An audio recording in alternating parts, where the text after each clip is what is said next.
Veteran designers know well that difficulty encompasses a lot more than scaling numbers up through its medium and hard modes. It's a powerful tool to teach players about managing physical power and spatial relationships, and engage them more deeply by giving them agency over how they overcome challenges.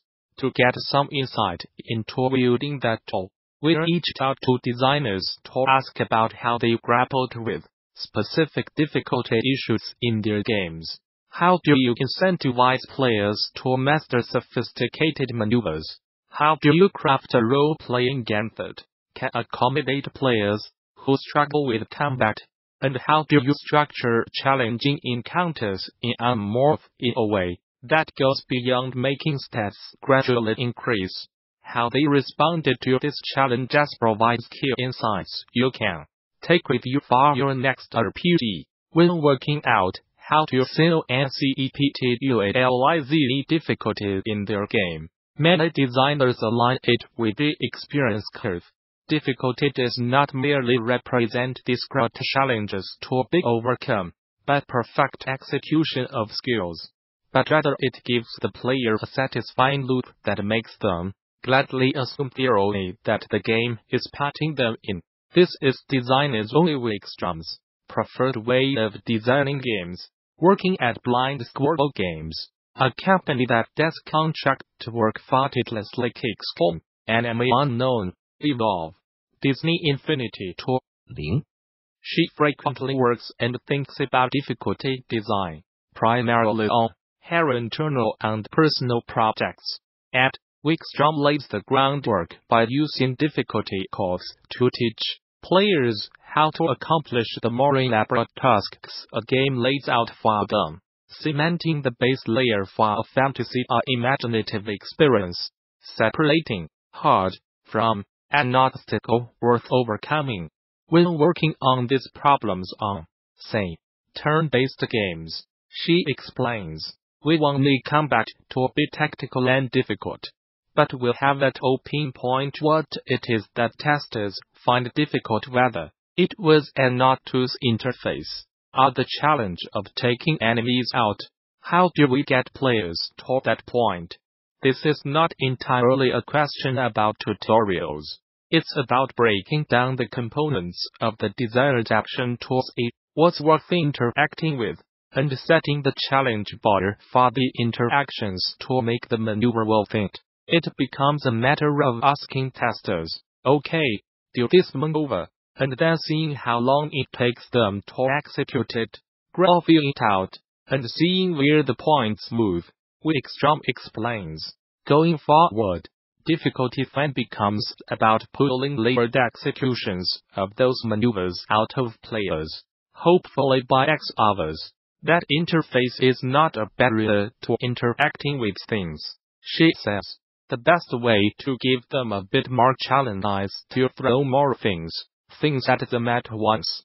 This layered groundwork becomes a foundation for letting players give you data on what sensations or actions is unheard for them in your game. In RPGs then, the next step is to let the player figure out which challenges are worth overcoming, and which they will want to temper themselves against. Freelance designer Rick Ernst, currently contracting at Riot Games, has worked on everything from the Neverwinter Nights expansion Shadows of Undrentide, to Clive Barker's Jericho, to a recent free-to-play mobile games like Blade, out of Elysion. His design work has taken him across a variety of genres, but his Neverwinter Nights experience gives him a lot of ways to explain difficulty with top-level play strategies in mind. Since one has a fully codified rule set developed by Wizards of the Coast and Bioware, his difficulty work likewise came from thinking about encounter placement and tracking player skill and experience. He found it best to design encounters backwards, image via Mobygames. In Neverwinter Nights, when you set up an encounter, you know the difficulty of it, because you know the power level and experience level required for a party of a given size. Said Ernst. You work in reverse. You do the final encounter. You say, we want players to make it to level 80 and to 20. And then at the halfway point, they need to be around level 12. And then work back and say, they are starting at 1. The biggest difficulty, Ernst says, is that you have no idea what party combinations players will bring to a given encounter, or what skill sets.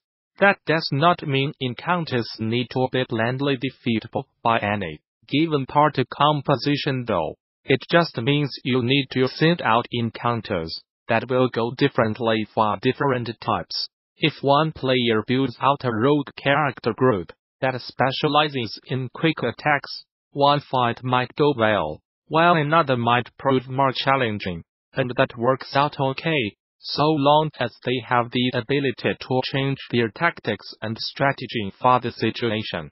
Like Wikstrom, he's not a fan of letting the player select, is it difficult or hard when playing a game. In Neverwinter Nights Ernst could use player choice during gameplay choice, or raise the difficulty curve depending on the desired experience.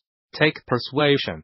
For instance, he says, Persuasion in Neverwinter Nights could let you skip some combat scenarios, or get extra items like fire resistance rings, or healing potions. Those help to keep players from getting hosed when they enter required combat scenarios. It's essentially allowing players to adjust the difficulty based on their character build.